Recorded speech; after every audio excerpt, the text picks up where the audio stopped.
Bom, vamos lá. Seguinte, gente. Eu retornei com as lives agora. Eu estava de mudança para construir meu novo estúdio.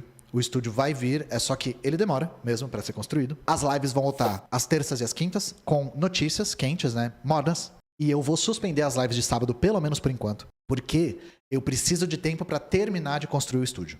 Eu tô meio que fazendo duas coisas ao mesmo tempo. Eu tô trabalhando na construção das ferramentas necessárias para execução do meu trabalho também. Eu sou um criador que faz tudo ainda muito independente. Eu não acho isso um mérito, eu acho isso um problemão, inclusive, para o nosso campo. A gente faz tudo de maneira muito artesanal e esse tipo de iniciativa da minha parte é tentar, pelo menos, ter um lampejo da superação desse tipo de trabalho artesanal, beleza? Eu quero dar um recado também que eu nunca dou, mas que agora está se tornando necessário por conta desse investimento que eu estou fazendo num estúdio agora de qualidade, né? Eu tenho um Apoia-se. E o Apoia-se é muito importante para fazer com que o meu conteúdo seja sustentável. Então, se você gosta do meu conteúdo e quer contribuir com o canal, o Apoia-se é o melhor lugar, porque eu consigo prever o quanto eu vou receber e consigo investir de acordo. Investir no canal, tá? O Apoia-se basicamente consegue arcar com os custos operacionais do canal. É apoia.se/história pública. apoia.se/história pública. Eu vou fazer aqueles videozinhos bem protocolares, assim, para colocar em todo vídeo, porque eu sou uma pessoa que não sabe se divulgar direito. É um milagre que meu canal seja sustentável com quão pouco eu me divulgo, com quão pouco eu falo dos recursos que eu necessito para poder executar o canal.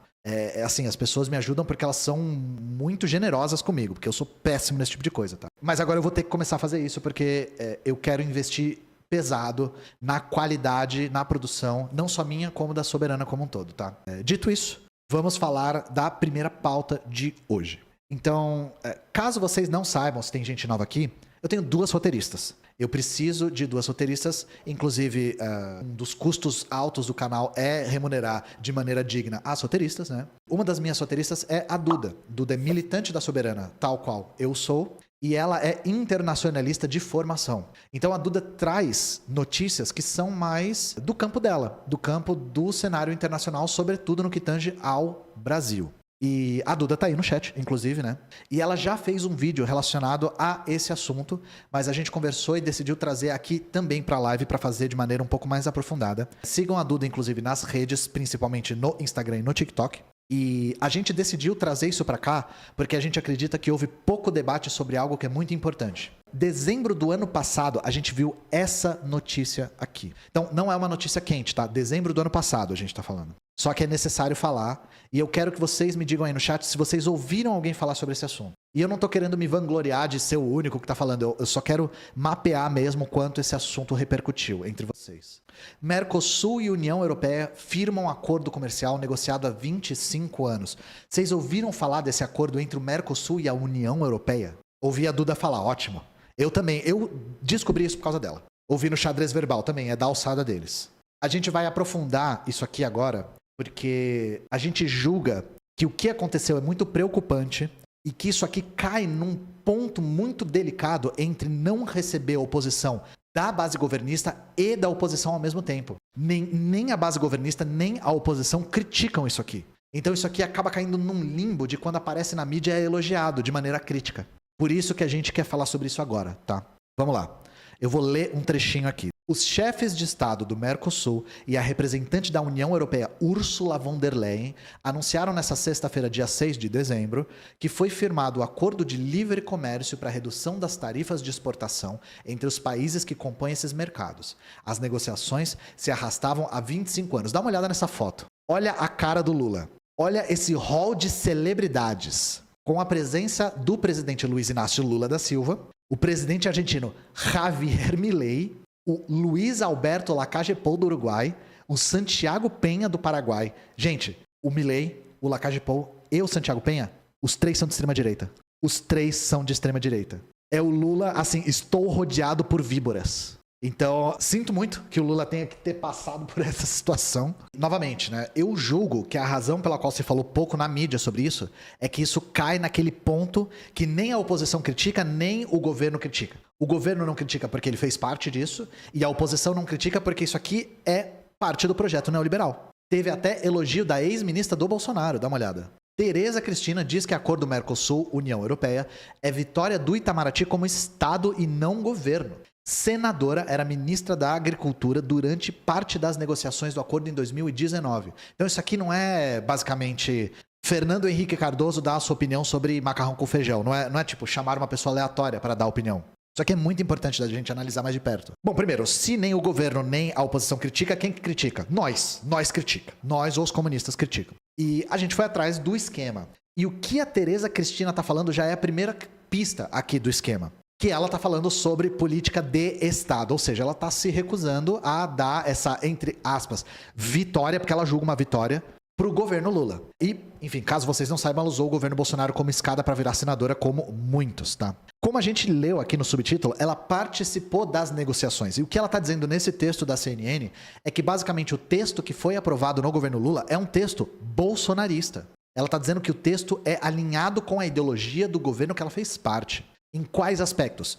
Tanto econômico como de soberania nacional. E eu pergunto para vocês, qual é o conceito de soberania nacional para os grandes patriotas do bolsonarismo? O que é ser patriota para o Bolsonaro e para os bolsonaristas? Ser patriota por Bolsonaro é arreganhar o Brasil o máximo possível pro capital estrangeiro. Nacional entreguismo, vender tudo. Virar Porto Rico, como a gente estava falando no começo. É fazer o Brasil virar um estado dos Estados Unidos. Simples assim. Abre aspas para Tereza Cristina, abre aspas aqui. O anúncio de Montevidéu afirma que os parceiros Mercosul-UE rechaçam barreiras desnecessárias ao comércio e mantêm os direitos do bloco junto ao OMC. Também está dito que medidas ambientais não devem constituir restrição disfarçada ao comércio e devem ser baseadas em informações técnicas e científicas. Olha que canalice, gente. Medidas ambientais não devem constituir restrição disfarçada ao comércio. Olha que papo de negacionista maluco. E vocês vão ver que o que ela tá falando vai sair pela culatra muito forte, tá? Guardem no bolso de vocês, ó. Medidas ambientais não devem constituir restrição disfarçada. Guarda no bolso, guarda. Tá no bolso? A gente vai retomar isso aí. Bom, só ela tá elogiando isso e dizendo que é uma conquista e que é de Estado e blá blá blá, deve acender todos os alertas vermelhos na cabeça de vocês, né? Vamos aprofundar. Usando uma fonte aqui que a gente usa muito, que é o Outras Palavras. UE-Mercosul, anatomia de um acordo colonial, celebrado por neoliberais e governo, compromisso à profunda desindustrialização do país, limita políticas públicas e agrava a nossa condição primária exportadora. Vale examiná-lo e torcer para que suas contradições internas o inviabilizem. Vamos lá. Vamos retomar um pouco da história do Mercosul aqui. Bem pouquinho, tá? A gente não vai avaliar isso tão de perto. O Mercosul começa a ser formado na década de 80 ainda. Em 85 existe a Declaração de Iguaçu, durante o governo Sarney, que foi uma forma de base de integração econômica da América do Sul. E, já nessa época, era um tratado essencialmente liberal, porque por mais que o governo Collor, que tenha consolidado o neoliberalismo no Brasil, desde o governo Figueiredo, isso já estava se demonstrando um caminho a ser tomado pelos governos subsequentes. E o que isso promovia? Livre comércio nos países do Cone Sul. Eliminação de barreiras de comércio, tá? Eliminação de imposto, de importação e exportação, era isso. O Mercosul vai se formar no governo Collor, essencialmente. Em 91, a gente tem o tratado que começa a firmar o Mercosul. E hoje o Mercosul tem 5 membros: Argentina, Paraguai, Uruguai, Brasil e Bolívia.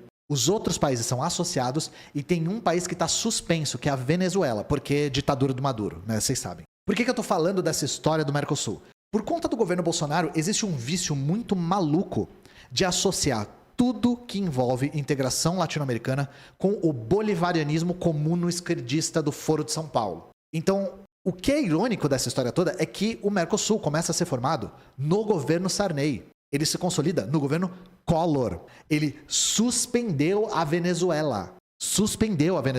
Então, como que diabos que esse acordo, que foi firmado no governo Collor, que foi a inauguração definitiva do neoliberalismo no Brasil, e que suspendeu a Venezuela, é um acordo bolivariano comuno-esquerdista? O forró de São Paulo, exatamente. Essa idiotice a respeito do Mercosul ser, enfim, latino-americana, mapa do...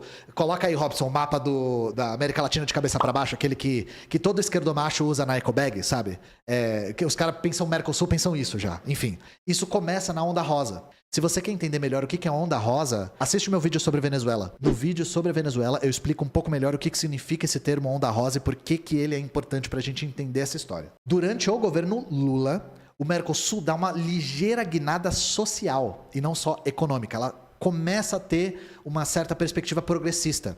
E é nessa época que o governo Lula começa a defender a entrada da Venezuela e da Bolívia. Então a Bolívia entra no governo Lula. Só para dar um exemplo dessa guinada mais social. Durante esse período, foi fundado o FOSEM, que é o Fundo de Convergência Econômica do Mercosul. O objetivo desse FOSEM era financiar obras de infraestrutura em regiões pobres. A ideia era reduzir a desigualdade. Então, vocês entendem o que eu quero dizer? Nessa época, o Mercosul se tornou uma coisa um pouco mais social e não só de retirar barreiras tarifárias dos países? Aí, desse período que veio esse vício de achar que o Mercosul é, sei lá, um braço do forró de São Paulo. Socialo-comunista, né? Não sei, não consigo, eu não sou muito criativo para inventar esses termos. Socialismo fabiano, você foi longe agora. Enfim, vamos ser sinceros aqui, né? Esse período do Mercosul mais social era muito bonito no papel. Ele não foi muito pra frente. Enfim, a live hoje não é exatamente sobre uma análise histórica do Mercosul, que é um tema super interessante, diga-se de passagem, né? De novo, vou repetir. O tratado que cria o Mercosul é de 91, é período Collor no Brasil, é período Carlos Menem na Argentina. Auge do neoliberalismo. É no final dos anos 2000 que esse acordo que a gente está falando hoje com a União Europeia começa a ser debatido. Por isso que a matéria que a gente pegou lá no começo fala que ele se arrasta há 25 anos. E me dá desespero pensar nesse tempo todo. E como a gente viu aqui nessa matéria da Outras Palavras, esse acordo com a União Europeia, gente, é neocolonial. Ele transforma um acordo neoliberal em um acordo neocolonial. É isso que a gente vai analisar agora. Esse acordo tem 3 grandes pontos. O primeiro é eliminação de impostos sobre importação. O segundo é eliminação de impostos sobre exportação. E o terceiro, e talvez o mais importante, abertura de compras governamentais a empresas europeias. Vamos entender ponto a ponto, tá? Eu vou falar de maneira bem básica agora, porque eu quero ter certeza de que todo mundo entende o que eu estou falando. Imposto sobre importação é o que o governo cobra quando o produto de fora entra no país. Seja da empresa importadora, seja do importador. Qual que é o objetivo de colocar imposto sobre alguma coisa que vem de fora? Proteger a produção nacional. Esse é o intuito. Na teoria, se é mais caro comprar alguma coisa que vem de fora, isso vai incentivar os industriais brasileiros a produzirem aqui. Na teoria. Na teoria. Já aconteceu muito de produtos estrangeiros quebrarem empresas nacionais, por exemplo, nas aberturas da década de 90, que começam com o Collor e continuam torando com o Fernando Henrique. Se vocês verem meu vídeo sobre o Collor, eu falo um pouco sobre isso. É por isso que no governo Fernando Henrique, o desemprego bate recorde no Brasil, por conta da quebradeira que foi a redução de taxas aduaneiras no Brasil e que fizeram com que o mercado brasileiro não ficasse competitivo. Segundo, imposto sobre exportação. Esse aqui a gente escuta falar menos, porque ele é menos comum, principalmente num Brasil nacional interguista que nem o nosso, né? O governo cobra imposto quando o produto é vendido para fora. Por que o governo faria isso? Por que o governo cobraria imposto se alguém quer exportar tomate para fora? Isso é para controlar a exportação. Porque pensem, gente, no capitalismo, o tomate ele não é feito para ser comido, ele é feito para ser vendido. Se o Brasil está precisando de tomate, mas vale mais a pena vender para fora, o cara que plantou vende para fora e dane-se. Qual que é a ideia? Se for caro vender para fora, se não vale a pena por conta do imposto vender para fora, aí ele é forçado a vender para o mercado interno e isso alimenta o mercado interno com mercadoria. Isso é menos comum, principalmente no Brasil contemporâneo, mas é utilizado. E o terceiro, que é o que a gente vai analisar mais aqui, que é a abertura de compras governamentais a empresas europeias. Aqui o filho chora e a mãe não vê, beleza? Antes do acordo, o Brasil priorizava empresas nacionais em licitações de compras públicas, justamente para fomentar a indústria nacional. Com esse acordo, as empresas europeias vão ter muito mais espaço para comprar setores do aparato público brasileiro. Ou seja, as empresas europeias vão entrar e disputar de igual para igual com empresas brasileiras em compras públicas, em licitações públicas. E, gente, esse trecho aqui é enlouquecedor.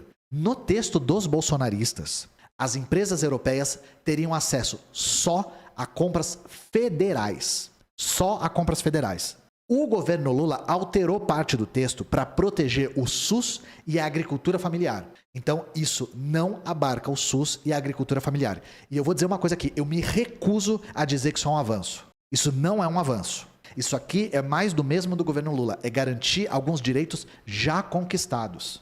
É agir como uma contenção de algumas partes, de algumas políticas neoliberais. É o mínimo do mínimo. Só que, vocês acreditam de verdade que no governo do Concilia e Concilia, o Lula ia alterar o texto para proteger o SUS e a agricultura familiar em troca de nada? Qual foi a troca? Foi essa aqui. Acordo Mercosul-União Europeia dá a europeus acesso a licitações em estados do Brasil. Lembra que no texto do Bolsonaro era só federal? Então, agora é também estadual. Abre aspas, negociadores ouvidos pela reportagem dizem que a inclusão desse dispositivo foi um dos principais pontos que possibilitaram o anúncio do tratado nessa sexta-feira, dia 6 de dezembro. Foi ainda uma forma de compensar a exigência de Lula de que as aquisições do SUS ficassem de fora do escopo do acordo. Eles ainda afirmam que, com isso, o acesso aos mercados brasileiros por parte dos europeus fica maior do que no entendimento negociado em 2019, governo Bolsonaro. 2019, ainda no governo Bolsonaro, me antecipei. Eu vou dizer uma coisa, gente. De um jeito muito lulístico, o Lula arreganhou mais o tratado do que o Bolsonaro. No maior estilo Lula, tá pior. Tá pior ficando não tão ruim. Vocês entendem o que eu tô querendo dizer? E assim, só para eu não ser acusado de falar o que eu não falei, empresa europeia já podia participar de licitação pública no Brasil, tá? A Enel aqui em São Paulo, que é a concessionária de energia elétrica, é italiana. Só que tinha algumas barreiras. Existe, por exemplo, um imposto para, entre aspas, compensar. Que não compensa, tá, gente? Não compensa droga nenhuma, mas é para compensar o capital internacional tá lucrando às custas do labor brasileiro. E eu quero também deixar uma outra coisa muito clara. Não entendam errado o que eu tô falando. Nós, eu e a Duda, que escrevemos esse roteiro, não somos a favor de que tudo seja privatizado por empresas brasileiras, tá? Não é assim, nossa, é muito ruim que a energia em São Paulo seja privatizada pela Enel, que é italiana. Seria bom se fosse brasileira. A gente não tem uma concepção de nacionalismo burguês. Não é isso. O que a gente está mostrando é que o acordo é tão vira-lata, mas tão vira-lata, que ele sequer beneficia uma burguesia nacional. Ele é vira-lata em cima do viralatismo. E antes que apareça petista de plantão defendendo essa desgraça, que eu vi gente defendendo, vamos se antecipar aqui com algumas coisas. Vai ter gente falando que o Brasil vai ter transferência de tecnologia por conta desse acordo. Vamos tirar isso aqui da sala. Artigo 18 da parte A das disposições gerais do anexo do capítulo de comércio e desenvolvimento sustentável. Por que eu estou dando a referência toda? Para vocês verem como a gente foi atrás disso aqui, para ver onde se fala de transferência de tecnologia e para vocês checarem por conta própria. Abre aspas para esse artigo. Em relação aos fluxos financeiros e aos meios de implementação, prestem atenção no termo, tomar medidas visando tornar os fluxos financeiros consistentes com um caminho de emissões reduzidas de gases de efeito estufa e desenvolvimento resiliente ao clima. Fornecer apoio aos países em desenvolvimento signatários para a implementação de ações climáticas, incluindo recursos financeiros, transferência de tecnologia e capacitação, de acordo com os artigos 9, 10 e 11 do Acordo de Paris, reconhecendo que o apoio ampliado aos países em desenvolvimento permitirá maior ambição em suas ações. Primeiro de tudo, isso aqui é no anexo do capítulo sobre desenvolvimento sustentável. Segundo, mesmo estando aqui, isso aqui está tão vago que isso aqui não vai resultar em nada. Porque ele abre o parágrafo falando fornecer apoio.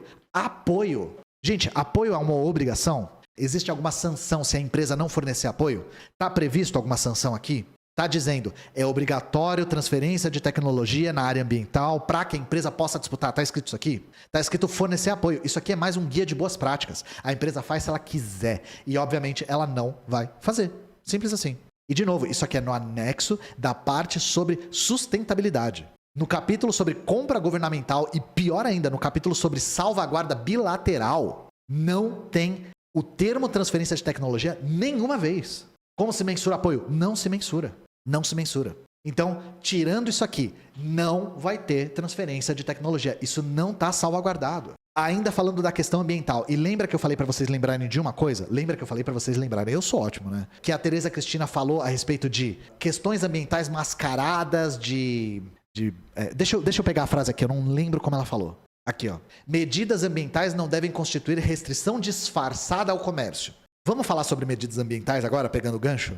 Deixa eu pegar uma notícia aqui. Acordo Mercosul-União Europeia prevê punição por violar Pacto do Clima ou democracia. Isso aqui, eu vou dizer o seguinte, gente. A Duda pegou um esquema aqui que é impressionante. Vamos ser enfáticos. No quesito ambiental, tudo no acordo tende a prejudicar desproporcionalmente o Brasil. América Latina como um todo, mas a gente está falando aqui do Brasil. O texto foca muito, como vocês puderam ver na citação do anexo, na questão do Acordo de Paris. O que ele diz? Se algum país violar o Acordo de Paris, o acordo pode ser suspenso parcialmente ou totalmente. Primeiro que isso aqui é uma coisa meio anti-Milley, porque o Milley a respeito de meio ambiente, ele é meio o Trump com o cabelo pior, que é uma frase que eu achei que nunca ia sair da minha boca, o Trump com o cabelo pior, mas enfim.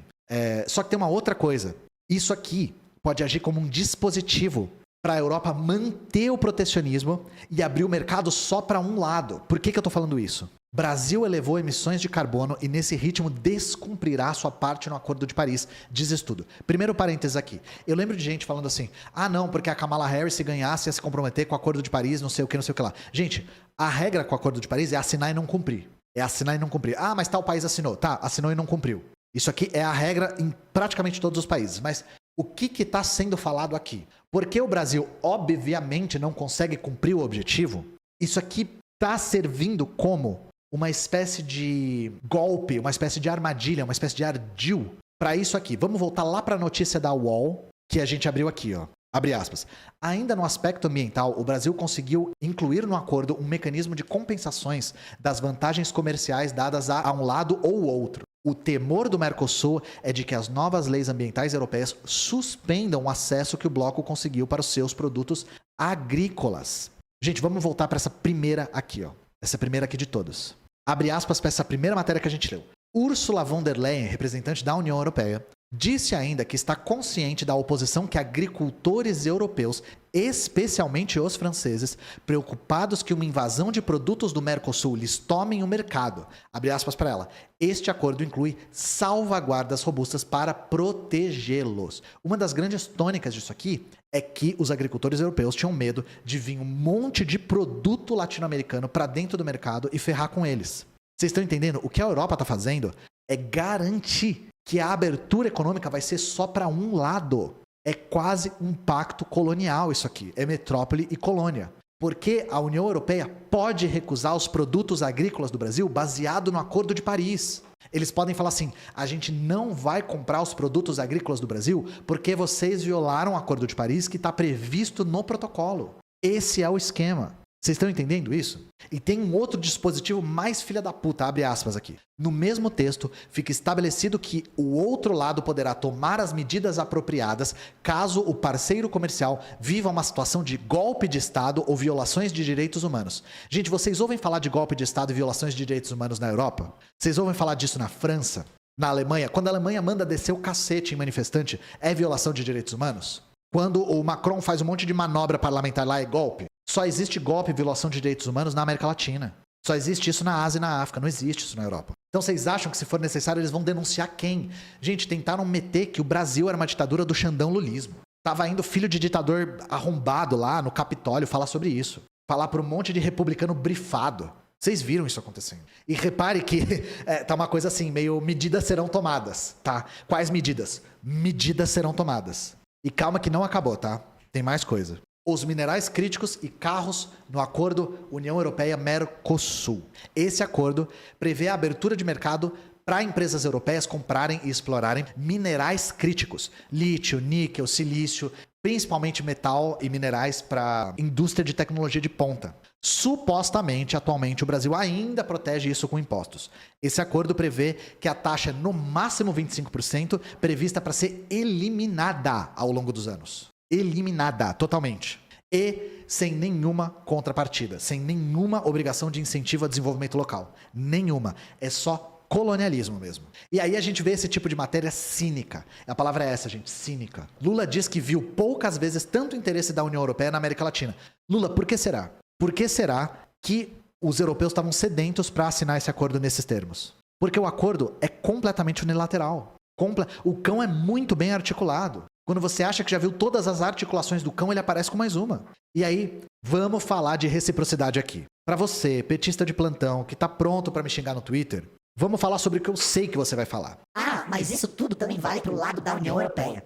Vamos lá, primeiro ponto. Gente, o Mercosul é exportador de commodity. A Europa é exportadora de manufaturado de alto valor agregado. Vamos pegar uma coisa que o Marx analisa nos textos dele. Partindo de princípios desiguais, se a lei for igual para blocos desiguais, a lei resultará em efeitos desiguais. Vou repetir. Se a lei é igual para blocos desiguais, o efeito é desigualdade. A isonomia entre blocos desiguais é injusta por natureza. A Europa já entra no acordo com uma baita de uma vantagem. E no final das contas, o acordo acaba sendo só de livre comércio para um lado. Por isso que a gente vê isso aqui também. Entenda o acordo Mercosul-União Europeia porque ele é rejeitado por movimentos populares. Nessa matéria aqui, o Paulo Nogueira Batista Júnior, que é uma das pessoas que criou as bases para o acordo que deu origem aos BRICS, traz algumas coisas aqui que eu vou reforçar. Primeiro, europeus vão ter acesso livre aos nossos mercados com poucas concessões, principalmente nas áreas que a gente ainda é competitivo. Segundo, o acordo reduz a zero o imposto de importação de mais de 90% dos bens. E isso aqui é a coisa mais importante. O imposto de importação de bens industrializados no Brasil é alto, é 15%. Na União Europeia é 1,8%. Gente, para o nosso lado, a redução desse imposto é gigante. Para o lado da União Europeia não é nada. Porque pensa que esses dois impostos são zerados. A gente vai zerar de 15 para 0. Eles vão zerar de 1,8 para 0. Qual dos dois está tendo maior impacto nesse equilíbrio, digamos assim? E por que a União Europeia consegue manter o imposto tão baixo? Porque eles têm um mercado competitivo. E eu não preciso falar para vocês que soja e lítio têm menos valor agregado do que manufaturado europeu. E aí você vai falar assim, mas Ian, se o acordo é tão ruim assim para a indústria, então por que a Confederação Nacional da Indústria e a Fiesp, que é a Federação das Indústrias do Estado de São Paulo, são favoráveis? Fecha aspas para você. Bom que você fez essa pergunta. Porque na real que indústria tá aí meio que só no nome. Nessas confederações, os líderes são burocratas compradores. São burocratas compradores. É um monte de dono de importadora. E às vezes tem até representante de estrangeiro aí. A gente sempre fala a mesma coisa. O Brasil tem burgueses com nacionalidade brasileira. Mas não existe uma burguesia nacional. Os burgueses podem até ter CPF, certidão de nascimento aqui no país. Beleza? E eu não quero deixar passar uma coisa. Por que eu resolvi falar disso? De tudo que eu podia falar? Porque esse acordo ainda vai para debate interno. Ele foi aprovado no Mercosul e agora ele vai para debate interno. Ele precisa ser aprovado dentro do Brasil. Ele vai demorar bastante para começar a valer de verdade. Só que eu tô falando isso agora porque uma vez que ele é aprovado dentro do Brasil, ele é muito difícil de revogar. Ele é difícil de revogar porque ele envolve o Mercosul, ele envolve todos os países. Então, se tem uma hora da gente se opor a isso, é agora. E a gente precisa se opor a isso agora porque a base governista não vai se opor. A base governista está comemorando isso aqui como uma vitória diplomática do Lula. Ah, voltou o Lula diplomático. Voltou o Lula que é o cara, segundo Obama. Voltou o Lula que blá, blá, blá, blá, blá, blá. Só tem uma janela de oportunidade dentro do capitalismo brasileiro de se opor a isso, é agora. Então, quando isso for para a Câmara, for debatido na Câmara, a gente tem que voltar a falar e tem que colocar isso na ordem do dia, tá? E falando em base governista, eu quero trazer uma coisa aqui para vocês que marcou muito a minha geração, mas não deve ser tão conhecido pelas gerações mais recentes. Vocês aí que são mais velhos lembram da ALCA? Quando eu era criança, eu não sabia o que era, mas eu sabia que o governo era contra e eu sabia que a minha mãe era contra. Eu lembro dela falando mal disso. Vamos rever o Lula falando sobre a ALCA? Eu quero pegar um trecho específico. Eu vou dizer uma coisa que eu penso a respeito disso. Vou ser rapidinho. Bem, primeiro, o debate sobre comércio não pode ser uma coisa ideologizada. Eu disputei as eleições de 2002 numa guerra que era a favor da ALCA, que era contra a ALCA. Cada debate tinha que explicar. Ou seja, depois ganhei as eleições, houve o Acordo de Miami em 2003 que estabeleceu parâmetros para se discutir esse assunto. Segundo, para o Brasil não faz sentido falar em livre comércio enquanto persistem os gigantescos subsídios da agricultura que desnivelam o campo de jogo. Terceiro, daí a prioridade da OMC, onde se pode tratar efetivamente dessa questão. Por outro lado, não há modelos únicos para relações comerciais. Na ALCA, se estava discutindo antes de Miami em 2003, temas que iam muito além do comércio, como regras para investimentos, compras governamentais, etc., que limitavam a possibilidade de políticas industriais, tecnológicas e etc. Por isso, propusemos e obtivemos redefinição da base das negociações. Para o Mercosul e para o Brasil, eu acredito, nós temos negociado com outros países em desenvolvimento acordos em que tomamos plenamente em conta as assimetrias e sensibilidade dos países menos avançados. O mesmo princípio deve reger as negociações hemisféricas. Estamos dispostos a continuar essa discussão, mas não podemos fixar prazos artificiais que não serão cumpridos e que apenas causarão desgaste. Por isso, preferimos avaliar a situação após Hong Kong à luz do que ocorrer, sobretudo quando definirmos claramente a questão dos subsídios na reunião de Doha. Obrigado, presidente. Bom, caso vocês não tenham entendido, a ALCA era basicamente esse acordo, só que com os Estados Unidos. E isso aqui é um Lula fazendo uma oposição muito aguerrida a isso, porque ele fala de assimetrias. Agora eu acredito na teoria do clone do Lula. Ele fala de assimetrias. Mais pra frente nesse vídeo, mais pra frente não, mais pra trás nesse vídeo, ele fala sobre a mesma coisa que a gente estava debatendo aqui, sobre empresas estadunidenses terem acesso a licitações públicas, a compras governamentais. E ele se opõe a isso, porque ele fala a respeito de como existe um subsídio pesadíssimo nos Estados Unidos que ia inundar o mercado brasileiro com produtos muito mais baratos e ia quebrar a nossa indústria.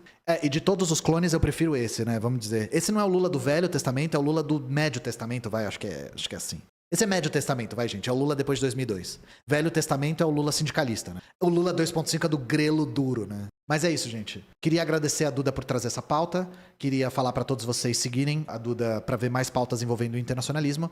E queria dizer que eu vou trazer essa pauta quando ela for debatida no Congresso, porque a gente precisa aproveitar essa janela de oportunidade para jogar luz sobre os problemas desse tipo de neocolonialismo que está acontecendo com a gente, né? É o Lula intertestamentário. Muito obrigado por me dar uma palavra para eu poder me referir a ele. Eu tava com uma falta de... Qual palavra que eu uso para falar desse Lula, né? Intertestamentário, gostei muito. É teoria da conspiração achar que os Estados Unidos e a Europa não apoiaram o golpe dos militares porque tinham planos com o Lula? Não é teoria da conspiração, não, é fato. É fato, gente, é fato. A burguesia internacional achou que conseguia negociar muito mais fácil com o Lula do que com um governo militar esquizofrênico brasileiro, com todo respeito aos esquizofrênicos. Lula Shippuden. E é isso. Um abraço, um beijo no coração de vocês e nos vemos com muito calor e muito eco na Octofeira.